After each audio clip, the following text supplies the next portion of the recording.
Anda kembali menyaksikan Breaking News Kompas TV terkait Gunung Ilelewotobi laki-laki di Kabupaten Flores Timur, Nusa Tenggara Timur yang mengalami erupsi. Material erupsi lava pijar serta bebatuan menghantam pemukiman warga yang mengakibatkan rumah warga terbakar dan rusak total. Informasi terkini kita tanyakan kepada jurnalis Kompas TV Citos Natun di Kabupaten Sika. Citos, bisa Anda gambarkan bagaimana situasi di sana sekarang dan bagaimana kondisi warga di sana yang terdampak? Baik, selamat pagi Astrid dan juga saudara. Memang untuk kondisi ini saya gambarkan bahwa beberapa ruas jalan antar memang terhambat dan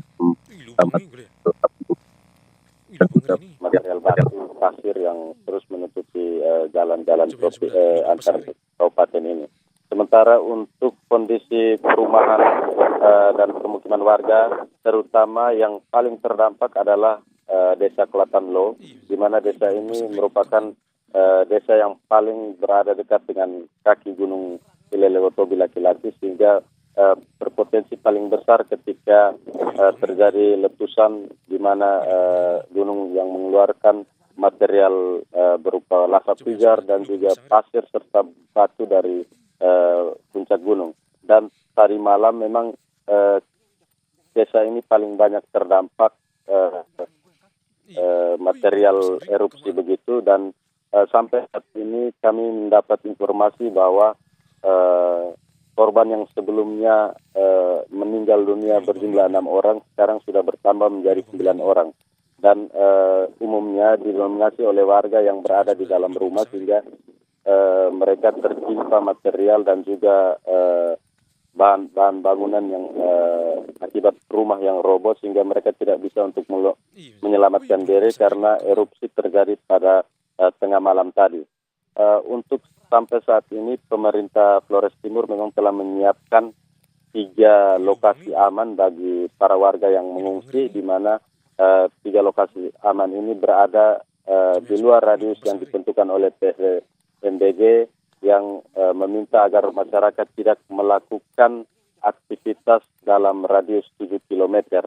Dan untuk para korban sendiri, kami mendapat laporan bahwa warga-warga yang terluka dan juga yang telah ditemukan dalam kondisi meninggal dunia memang sudah dibawa ke puskesmas terdekat, yakni di Puskesmas Boru.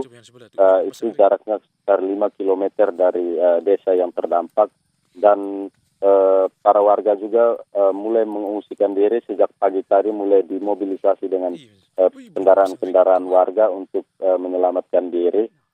Untuk bantuan sendiri, Astrid dan juga saudara, tim Basarnas dari Basarnas Maumere dan juga tim Brimob Maumere telah berangkat dari Kabupaten Sika, kira-kira 2 jam lama perjalanan dari Kabupaten Sika menuju ke lokasi untuk melakukan evakuasi atau pencarian korban yang memang sampai saat ini masih tertimpa material vulkanik dan juga rumah-rumah warga yang roboh.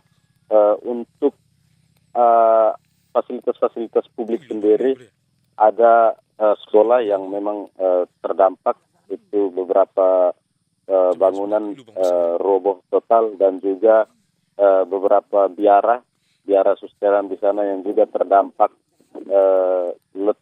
lontaran material dari gunung sejak tadi malam. Astrid. Ya, lalu terkait dengan warga yang tadi Anda sebutkan juga sudah mulai mengungsi ya. Tadi disebutkan juga oleh BNPB sudah dievakuasi, ada beberapa yang mendapatkan perawatan medis langsung di puskesmas, lalu ada yang mengungsi juga. Bisa Anda gambarkan, Citos, bagaimana posko pengungsian di sana? Ada berapa, dan juga apakah kondisi posko pengungsian di sana juga sudah bisa memenuhi kebutuhan para pengungsi warga yang terdampak di sana? Untuk lokasi pengungsian dan posko pengungsian, Astrid, kemarin kami sempat berada di lokasi tempat terjadinya letusan ini. Memang untuk posko-posko ataupun tenda-tenda yang disiapkan oleh pengungsi, kemarin baru terlihat itu posko di SD yang berada kurang lebih 5 km dari gunung. Dan untuk posko ataupun tenda-tenda sendiri memang seperti biasa, ketika kejadian pada erupsi bulan Januari kemarin, tenda-tenda itu akan didatangkan dari pusat kabupaten, yaitu di Kota Larantuka, kurang lebih perjalanan jauhnya sekitar 2 jam. Dan untuk sampai saat ini memang untuk memobilisasi tenda dan juga peralatan-peralatan yang dibutuhkan oleh para pengungsi memang agak cukup sulit.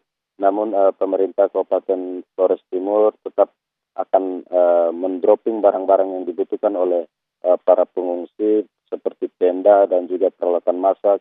Terutama yang paling dibutuhkan adalah dapur-dapur umum, karena sejak semalam para pengungsi sudah mengungsikan dirinya ke tempat yang aman, sehingga otomatis kebutuhan permakanan mereka juga agak sedikit terhambat. Karena itu mungkin yang paling dibutuhkan adalah posko untuk kebutuhan dapur umum.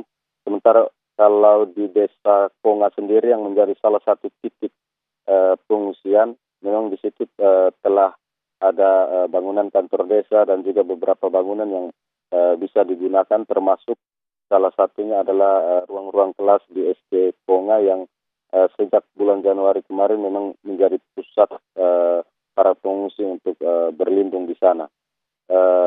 Untuk kebutuhan makanan sendiri, beberapa warga yang tidak terdampak, misalnya di desa-desa terdampak yang paling dekat dengan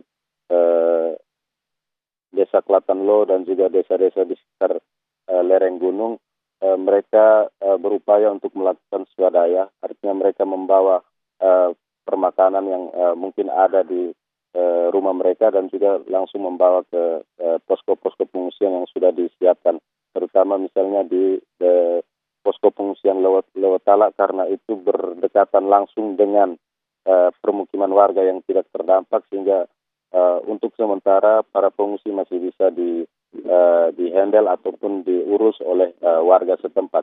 Untuk kantor desa dan pemerintah aparat desa memang sampai saat ini mereka masih terus melakukan update informasi data terkait korban yang hilang ataupun yang meninggal dunia untuk kebutuhan penanganan lebih lanjut. Astrid. Ya, lalu kebutuhan apa yang paling diperlukan oleh warga terdampak di sana? Lalu bagaimana dengan jalur komunikasi di sana, Citos? Baik Astrid, untuk jalur komunikasi sendiri kami memantau bahwa di lokasi itu ada beberapa tower Telkomsel dan juga XL yang agak jauh dari gunung dan juga agak jauh dari permukiman yang terkena dampak erupsi kemarin. Untuk jalur komunikasi sampai saat ini masih terbilang cukup aman, namun kami masih memantau apakah dengan kondisi erupsi ini, dengan abu vulkanik yang terus masih berterbangan di udara di seputaran lereng gunung ini, apakah masih bisa membuat jalur komunikasi tetap aman. Dan untuk kebutuhan para pengungsi sendiri, kebanyakan pengungsi adalah lansia dan juga ibu-ibu serta anak-anak.